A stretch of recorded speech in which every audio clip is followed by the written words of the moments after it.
Hello everyone and नमस्कार सभी को।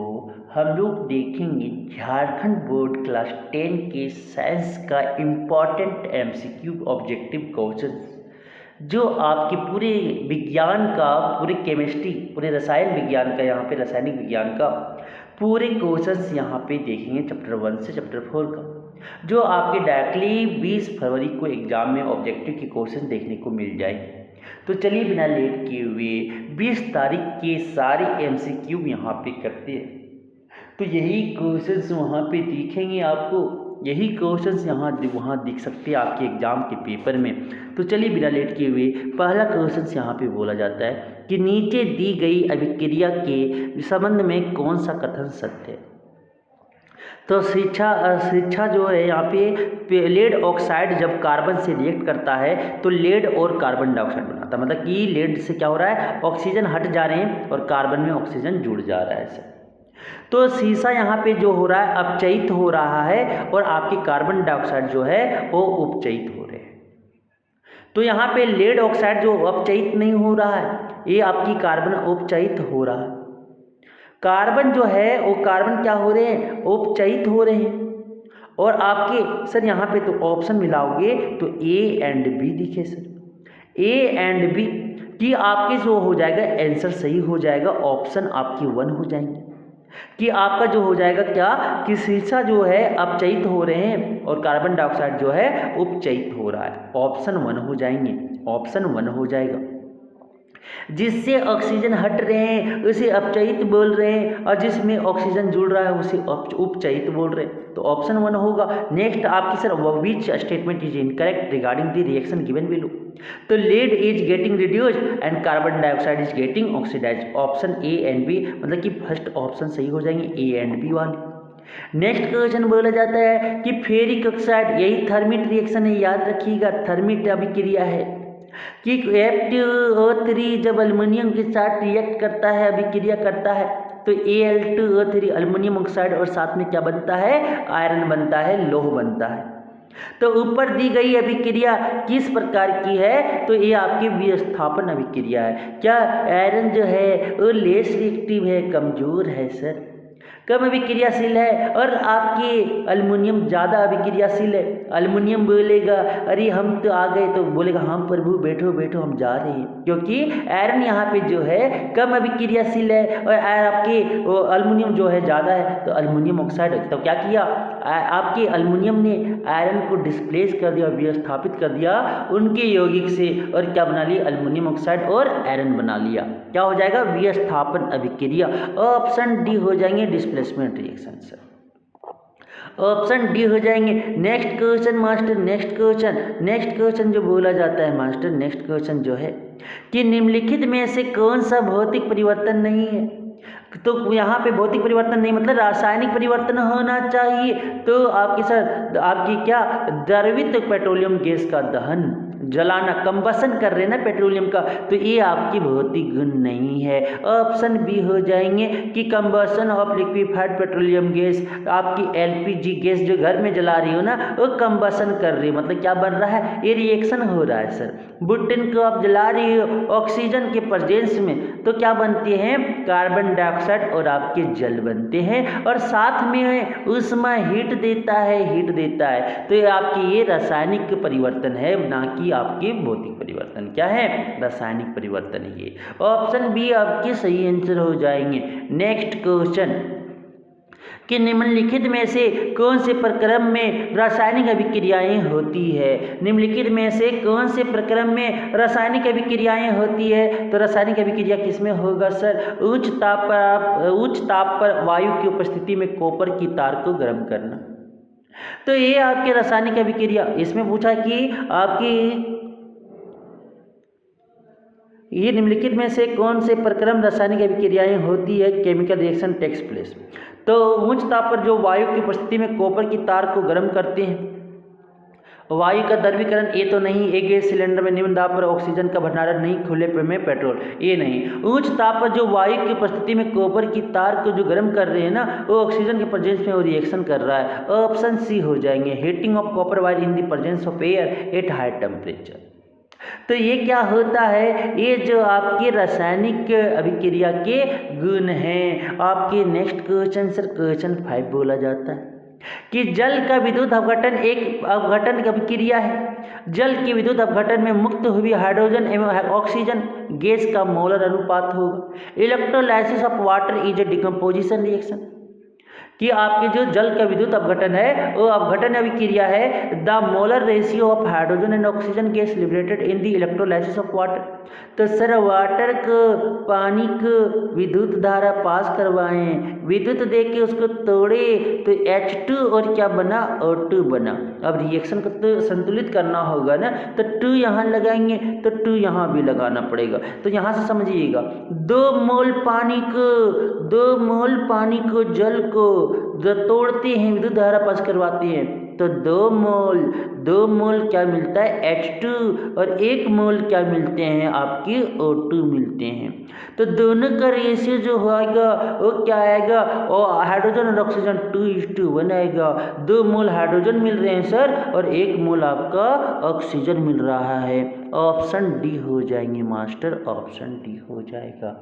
नेक्स्ट क्वेश्चन बोला जाता है मास्टर, नेक्स्ट क्वेश्चन है कि मैग्नीशियम ऑक्साइड का रासायनिक सूत्र है। What is the formula of magnesium oxide, तो MgO होते हैं, MgO। मैग्नीशियम और ऑक्सीजन, मैग्नीशियम का वैलेंसी 2 होता है, ऑक्सीजन का वैलेंसी 2 होता है। क्रॉस मल्टीप्लिकेशन करेंगे, क्रॉस करेंगे, लिखेंगे Mg2O2, 2 से सिंपल रेशियो में चेंज करेंगे सिंपल, तो 2 से 2 कटेंगे, MgO बनेगा मास्टर, MgO कहीं दिखा, ऑप्शन डी हो जाएंगे, ऑप्शन डी हो जाएंगे। Next question master, next question जो है क्या है, नेक्स्ट क्वेश्चन समझिएगा मास्टर, नेक्स्ट क्वेश्चन समझिएगा कि कौन सा रासायनिक अभिक्रिया का उदाहरण है, कौन सा रासायनिक अभिक्रिया का उदाहरण है कि कौन chemical reaction which one is the example of chemical reaction, दही का बनना। हाँ सर ये भी क्या हो रहा है, परिवर्तन हो रहा है, केमिकल कुछ रिएक्शन हो रहे हैं, इलेक्ट्रोलिटिक, भोजन का टूटना, ब्रेकडाउन ऑफ भोजन वो भी है, फर्मेंटेशन, किण्वित अंग, उपयुक्त सभी रासायनिक रिएक्शन के एग्जाम्पल है। ऑप्शन डी हो जाएंगे, ऑप्शन डी हो जाएंगे सर। अब चलते हैं हम लोग नेक्स्ट आपके एसिड बेस एंड सॉल्ट जो आपके आते हैं, सही विकल्प का चयन करना है। कोई विलयन लाल लिटमस को नीला कर देता है, इसका पीएच संभवतः क्या होगा। लाल से रेड, आपके से रेड लिटमस जो बोलता है if solution turns red litmus blue, अगर लाल लिटमस से रेड से क्या बन जा रहा है, ब्लू बन जा रहा है, मतलब वो क्या होंगे, बेस होंगे, क्या होंगे, बेस होंगे। तो पीएच का पीएच मान जो होता है वो ग्रेटर देन 7 होता है। 7 से बड़ा देख लो कौन है, 10 है, तो ऑप्शन डी आंसर हो जाएंगे, ऑप्शन डी, इसका पीएच मान 7 होगा सर, सॉरी ऑप्शन डी होगा 10 होंगे। Next question master, next question बोलता है कोई विलयन अंडे के पिसे हुए कवच से अभिक्रिया करके एक गैस उत्पन्न करता है जो चूने के पानी को दूधिया कर देती है, इस विलयन में क्या होगा।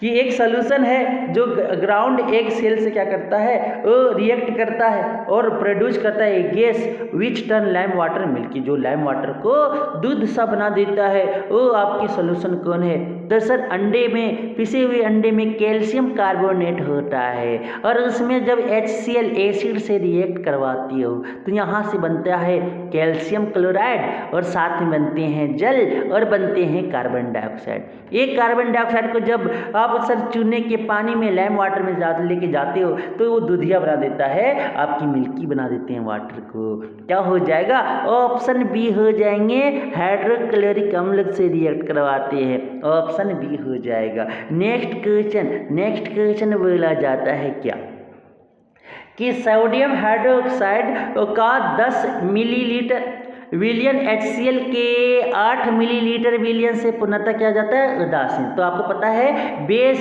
क्षार और आपकी ml रिएक्ट करते हैं तो लवण और जल बनाता है सर। तो 10 ml अगर NOH ले रहे हैं तो 8 ml उसको HCl बन रहा है उसको उदासीन करने में। यदि हम NaOH के उसी विलयन का 20 मिलीलीटर लें तो इसे उदासीन करने के लिए HCl के उसी विलयन की कितनी मात्रा की आवश्यकता होगी। तो सर अब क्या कर रहे हैं, NaOH को 10 से 20 कर दे रहे हैं तो 8 को क्या करेंगे, डबल कर दे रहे हैं ना, डबल कर दे रहे हैं, 2 गुना कर दे रहे हैं, तो इसको भी 2 गुना कर देंगे तो क्या हो जाएगा, 16 ml हो जाएंगे। क्या हो जाएगा, ऑप्शन डी हो जाएगा मास्टर, ऑप्शन डी हो जाएगा। 10 ml solution of NaOH is completely neutralized by 8 ml solution of HCl. If we take 20 ml of the same solution of NaOH, what amount of the same solution of HCl would be required to neutralize? तो कितना चाहिए sir, आप क्या कर रहे हो, sodium hydroxide को double कर रहे हो, 20 ml ले लेते हो तो HCl को भी क्या करना है, डबल कर देना। क्या हो जाएगा, 16 ml हो जाएगा। ऑप्शन डी हो जाएंगे। नेक्स्ट क्वेश्चन मास्टर, नेक्स्ट बोलता है अपच का उपचार करने के लिए निम्न में से किस औषधि का उपयोग होता है, तो एंटा एसिड का यूज करता है magnesium hydroxide. Magnesium hydroxide, milk of magnesia, magnesium oxide hydroxide, option C हो जाएंगे। अपच का उपचार करने के लिए निम्न में किस औषधि का उपयोग करते हैं, एंटा एसिड, ऑप्शन सी हो जाएंगे। Next question master, next question, next बोला जाता है which of the following drugs is use to treat the indigestion, indigestion को ठीक करने के लिए क्या यूज करते हैं, एंटा एसिड, ऑप्शन सी हो जाएंगे। नेक्स्ट क्वेश्चन जो आता है प्लास्टर ऑफ पेरिस किसके द्वारा कठोर होता है, तो पानी, जल के साथ संयोजन, पानी के साथ संयोजन। प्लास्टर ऑफ पेरिस डॉक्टर के द्वारा यूज किया जाता है, उसे हार्ड किया जाता है ना, टूट जाती है, हड्डियाँ फ्रैक्चर हो जाती है, तो उसे ठीक करने के लिए तो जल के साथ अभिक्रिया करवा के, जल के साथ संयोजन करके उसे क्या किया जाता है, ठोस बनाया जाता है, कठोर बनाया जाता है। तो plaster of Paris hardened by combining with water, क्या हो जाएगा, ऑप्शन ए हो जाएंगे। नेक्स्ट क्वेश्चन, नेक्स्ट क्वेश्चन कि इमली पाया जाने वाला अम्ल है, इमली में कौन अम्ल पाए जाते हैं, तो टेट्रारिक अम्ल पाए जाते हैं, ऑप्शन बी हो जाएंगे, ऑप्शन बी हो जाएंगे। टैमरिंड में कौन सर, ऑक्जेलिक एसिड जो है, ऑक्जेलिक अम्ल वो आपके टमाटो में पाया जाता है, सिट्रिक अम्ल आपके लेमन में पाए जाते हैं, और आपके सर लैक्टिक अम्ल जो है, लैक्टिक एसिड जो है वो मिल्क में पाए जाते हैं, आपके सौर मिल्क आपकी कर्ड में पाए जाते हैं, दही में। सर समझ में आ गए। अब चलते हैं मेटल एंड नॉन मेटल के इंपॉर्टेंट एमसीक्यू के तरफ।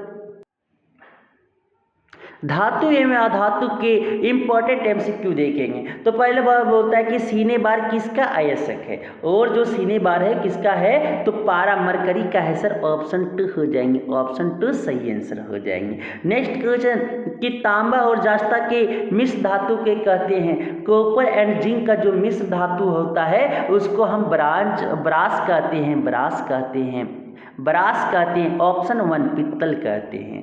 तांबा और जास्ता का मिश्र धातु को पित्तल कहा जाता है, इंग्लिश में उसे ब्रास कहा जाता है, ऑप्शन 1 हो जाएंगे। नेक्स्ट क्वेश्चन तांबा और टीन के मिश्र धातु को कांसा कहते हैं, एलॉय ऑफ कॉपर और टीन, कॉपर और टीन को मिलाया जाता है तो ब्रोंज बनता है, ऑप्शन 1 कांसा बनता है, ऑप्शन 1 हो जाएंगे। नेक्स्ट सीसा एवं टीन के मिश्र धातु को क्या कहते हैं, सर सीसा एवं टीन के मिश्र धातु को हम क्या कहते हैं, सोल्डर कहते हैं। सर सोल्डरिंग करने के लिए दो वायर को जोड़ने के लिए, उसके बाद सर को इंसुलेटिंग बनाने के लिए सोल्डरिंग किया जाता है, तो सोल्डर कहते हैं, ऑप्शन 1 हो जाएगा। सीसा एवं टीन के मिश्र धातु को क्या कहते हैं, सोल्डर कहते हैं, ऑप्शन 1 हो जाएगा सोल्डर। नेक्स्ट क्वेश्चन कि निम्न में से किसे चाकू से काटा जा सकता है, निम्न में से किसे चाकू से काटा सकता है, which of the flowing can cut with a knife, ना चाकू से हम काट सकते किस मेटल को, तो सोडियम पोटासियम लिथियम को हम सर चाकू से काट सकते हैं, वो मेटल सॉफ्ट होते हैं, मुलायम होते हैं, क्या हो जाएगा, ऑप्शन 1 लिथियम हो जाएंगे, लिथियम हो जाएंगे। नेक्स्ट क्वेश्चन आता है गुरुजी, नेक्स्ट क्वेश्चन क्वेश्चन 6 बोलता है क्या कि कौन सा धातु कमरे के तापमान पर द्रव अवस्था में पाया जाता है, तो कौन सा धातु जो है कमरे के तापमान पर द्रव अवस्था में पाया जाता है, which metal is found in liquid state at room temperature, तो ये आपकी मरकरी पारा जो है एट रूम टेम्परेचर कमरे के ताप पर वो आपके लिक्विड में पाए जाते हैं, सर ऑप्शन 3 हो जाएंगे। दूसरा क्वेश्चन जो है कि कौन सा धातु कमरे के तापमान पर द्रव अवस्था में रहती है, which non metal remains in liquid state at room temperature, कि किस सर कौन नॉन मेटल जो है वो आपकी लिक्विड स्टेट में पाया जाता है कमरे के तापमान पे, तो ब्रोमीन। कौन पाए जाते हैं? ब्रोमीन। ऑप्शन 1 हो जाएंगे ब्रोमीन, ब्रोमीन। नेक्स्ट क्वेश्चन 8, सबसे कठोर तत्व कौन है? Which is the hardest element? तो हीरा सर, डायमंड जो है वो आपकी सबसे कठोर, सबसे हार्डेस्ट एलिमेंट है। क्या हो जाएगा? ऑप्शन 2 हो जाएगा। नेक्स्ट क्वेश्चन 9 बोलता है, एक अधातु जिसमें चमक होती है, एक अधातु जिसमें चमक होती है वो किसी का होता है? आयोडीन होता है। आयोडीन एक अधातु है जिसमें चमक होती है। एक non metal is that has lustrous iodine. Option 3 हो जाएंगे लचरस। कौन होते हैं नॉन मेटल? आयोडीन। ऑप्शन 3 हो जाएंगे। नेक्स्ट क्वेश्चन 10 बोला जाता है, वह कौन सा अधातु है जो विद्युत का सुचालक होता है? एक कोई अधातु है जो आपकी विद्युत का सुचालक होता है? Graphite. Which is the metal which is good conductor of electricity? Graphite carbon का एलोट्रॉप्स है। ऑप्शन 1 हो जाएंगे सर। नेक्स्ट क्वेश्चन जो है, नेक्स्ट क्वेश्चन सुनिएगा। बोला जाता है, इनमें से कौन ठंडे जल के साथ तेजी से अभिक्रिया करती है? तो सोडियम और पोटासियम जो होता है सर अधिक अभिक्रियाशील धातु होते हैं, तो उसको ठंडा पानी मिल जाएगा तो बोलेगा हम स्नान आपको तुमको भी हम जला देंगे, और आग पकड़ लेता है। Sodium sir, sodium. Which of the flowing reacts rapidly with cold water? Cold water के साथ कौन रिएक्ट करता है? सोडियम। ऑप्शन 2 हो जाएंगे सोडियम। ऑप्शन 2 हो जाएंगे। दूसरा क्वेश्चन सर, नेक्स्ट क्वेश्चन, लोहा पर जिंक की परत चढ़ाने की विधि को क्या कहते हैं? What is the method of coating zinc on iron? अगर सर आयरन पर जिंक का कोटिंग कर रहे, परत चढ़ा रहे हैं जिंक का, तो उसको हम बोलते हैं जस्तीकरण का, गैल्वेनाइजेशन बोलते हैं, अष्ट लेपन भी बोलते हैं। क्या हो जाएगा? ऑप्शन 2 हो जाएंगे। ऑप्शन 2 हो जाएंगे सर। नेक्स्ट क्वेश्चन 30 बोल रहा है, कौन सा धातु हथेली पर रखने से पिघलने लगती है? सर कौन ऐसा धातु है जो उसको अरे हाथ पे रखने से वो पिघलने लगता है? तो सीजियम एंड गैलियम दो एक ऐसे धातु होते हैं, जैसे हाथ पे रखोगे वो पिघलना स्टार्ट हो जाएगा, जैसे मलाई बर्फ पिघलने लगते हैं ना, इसी तरह वो आपके पिघलने लगते हैं। तो सीजियम एंड गैलियम कौन ऑप्शन है? आपके 4 गैलियम मिल गया सर, गैलियम। ऑप्शन 4 हो जाएंगे। नेक्स्ट क्वेश्चन, सर्वाधिक तन्य धातु है, which is the most ductile metal? तो सोना। 1 ग्राम सोना को हम 2 किलोमीटर लंबा वायर बना सकते हैं। सोचो 1 ग्राम सोना कितना होता होगा, उसको हम तन्यता सबसे ज़्यादा 1 ग्राम सोना को 2 किलोमीटर वायर बना सकते हैं। तो सर्वाधिक तन्य धातु कौन है? सोना, गोल्ड। ऑप्शन 1 हो जाएगा, सोना, गोल्ड। नेक्स्ट क्वेश्चन, निम्नलिखित में किस धातु को केरोसिन में डुबो कर रखा जाता है? Sir which of the flowing metal is kept immersed in kerosene? Kerosene में किस मेटल को रखा जाता है? सोडियम मेटल, सोडियम और पोटासियम को। क्योंकि सर वो बहुत अधिक अभिक्रियाशील होते हैं, पानी में रखोगे तो पानी में आग लगा देगा, और अगर सर आप एयर में रखते हो तो ये हवा में भी रिएक्शन कर जाएगा, वो आपकी आग लगा देंगे। तो क्या इसको जो होता है सोडियम को, वो आपको केरोसिन में इसीलिए डुबो के रखा जाता है। ऑप्शन 2 हो जाएंगे। नेक्स्ट क्वेश्चन बोलता है, वह परमाणु जो अपने संयोजी इलेक्ट्रॉन का त्याग आसानी से कर देता है कहलाता है विद्युत धनात्मक, इलेक्ट्रोपॉजिटिव कहलाते हैं। जो इलेक्ट्रॉन को इजीली त्याग कर देता है, संयोजी इलेक्ट्रॉन का त्याग कर देता है, लूज कर देता है सर, उस एटम को हम कहते हैं इलेक्ट्रोपॉजिटिव, विद्युत धनात्मक। और जो इजीली गेन कर लेता है, जो इलेक्ट्रॉन को गेन करता है संयोजी इलेक्ट्रॉन में, जो इलेक्ट्रॉन का गेन करता है उसे हम क्या कहते हैं? इलेक्ट्रोनेगेटिव कहते हैं। तो धातु जो होते हैं विद्युत धनात्मक बनाते हैं, और अधातु जो होते हैं वो आपके विद्युत ऋणात्मक बनाते हैं सर। अच्छा ये बात थी, हाँ यही बात था कि अगर कोई एटम जो easily gives up it's valence electron, जो वैलेंस इलेक्ट्रॉन इजीली दे देता है उसको हम इलेक्ट्रोपॉजिटिव कहते हैं। नेक्स्ट आता है सर, खनिजों से संबंधित अशुद्धियां को सामूहिक रूप से क्या कहेंगे? सर आपकी जो मिनरल्स में एक इम्प्योरिटी रिलेटेड होता है, तो मिनरल्स जो होते हैं, मिनरल्स में 2 चीज़ बने होते हैं, एक आपके होते हैं इसमें सर ओर्स, आयस्क, और दूसरा जो होता है उसमें क्या होते हैं? गेंग पार्टिकल होते हैं, गेंग पार्टिकल। तो सर जो अशुद्धियां होता है उसी को क्या कहते हैं? गेंग कहते हैं। ऑप्शन 1 हो जाएगा, ऑप्शन 1 हो जाएगा। तो मेटल और नॉन मेटल के जितने भी इंपॉर्टेंट क्वेश्चन बन सकता है आपके एग्जाम में आ सकते हैं, वो सारा देख रहे हैं। अब हम कार्बन एंड इट्स कंपाउंड का देखेंगे। कार्बन एवं उसके ठीक है। कार्बन एवं उसके यौगिक के चैप्टर के इम्पोर्टेंट एमसीक्यू देखेंगे सर। कार्बन एंड ये इसकी यौगिक के कार्बन एंड इट्स कंपाउंड के पहला ऑब्जेक्टिव क्वेश्चन है अल्केन का समान सूत्र। अच्छा, कार्बन कार्बन के सिंगल बॉन्ड होते हैं ना, तो इसका फार्मूला जो होता है CN, आपकी कार्बन CnH2n+2 होता है, +2 होता है। क्या हो जाएंगे? ऑप्शन 2 हो जाएंगे। अल्केन के जनरल फार्मूला CnH2n+2 होता है, ऑप्शन 2 हो जाएंगे सर। अल्किन का समान सूत्र, अल्किन का समान सूत्र जनरल फार्मूला ऑफ अल्किन क्या होता है? कार्बन से डबल हाइड्रोजन होते हैं, मतलब N होगा कार्बन तो H होगा डबल 2N, तो CnH2n ऑप्शन 1 हो जाएंगे, ऑप्शन 1 हो जाएंगे। अल्काइन का समान सूत्र, अल्काइन का समान सूत्र जो होता है वो क्या? कार्बन के डबल हाइड्रोजन से 2 कम ले लो, मतलब CnH2n-2 क्या हो जाएंगे? General formula of alkyne triple bond होते हैं ना कार्बन कार्बन के बीच, और सर अल्किन के बीच में कार्बन कार्बन के बीच एक डबल बॉन्ड आती है। तो क्या हो जाएगा? ऑप्शन जो हो जाएंगे 1 हो जाएंगे, आपका 3 का ऑप्शन 1 हो जाएगा। नेक्स्ट क्वेश्चन बोलते हैं कि संपीड़ित प्राकृतिक गैस का मुख्य घटक है। सर मेन कंपोनेंट जो कंप्रेस्ड नेचुरल गैस का वो कौन है? आपकी मीथेन है, मेथेन है, मेथेन साहब है, मेथेन साहब। क्या फार्मूला होता है? CH4 होता है।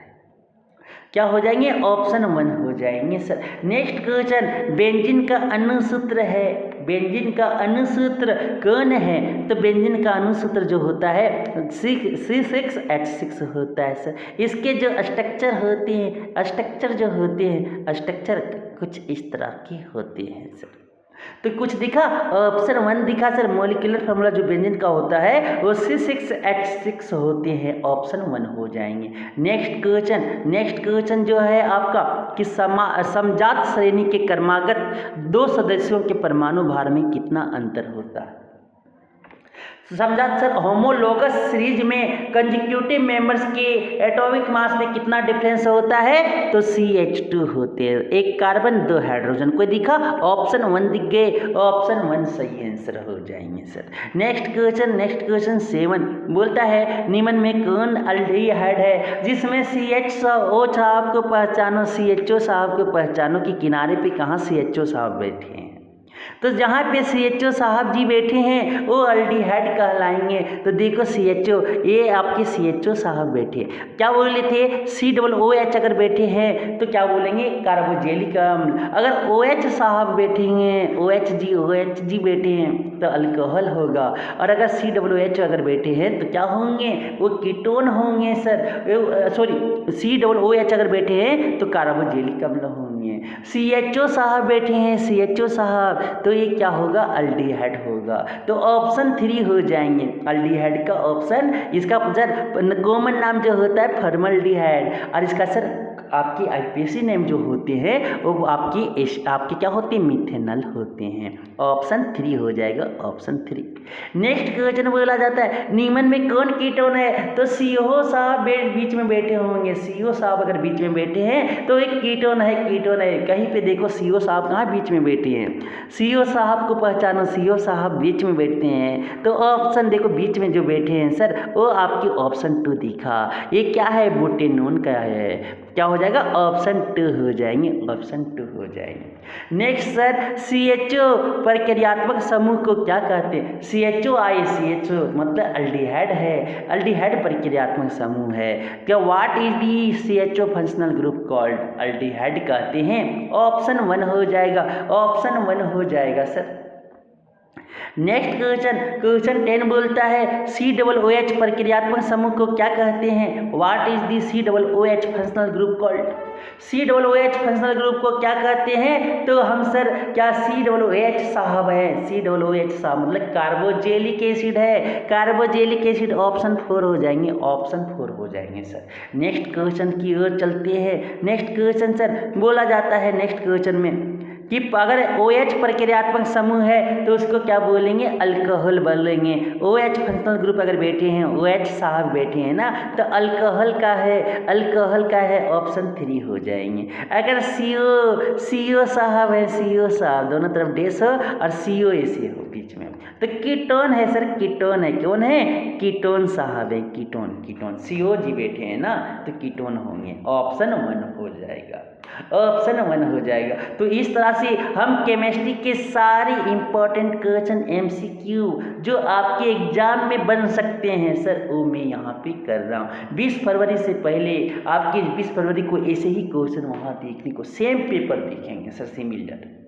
तो धन्यवाद आप ही। तो अब नेक्स्ट हम लोग जो देखेंगे नेक्स्ट वाले लेक्चर में, वो फिजिक्स के सारी MCQ, जैसे आपकी लाइट हो गए, ठीक है, परावर्तन अपरावर्तन, ह्यूमन आई और इलेक्ट्रिसिटी और आपकी मैग्नेटिज्म, मतलब कि क्या बोल सकते हैं, विद्युत धारा का चुंबकीय प्रभाव, ये चारों चैप्टर का एक साथ हम लोग करेंगे। तो चलिए बिना लेट किए हुए, ठीक है, धन्यवाद।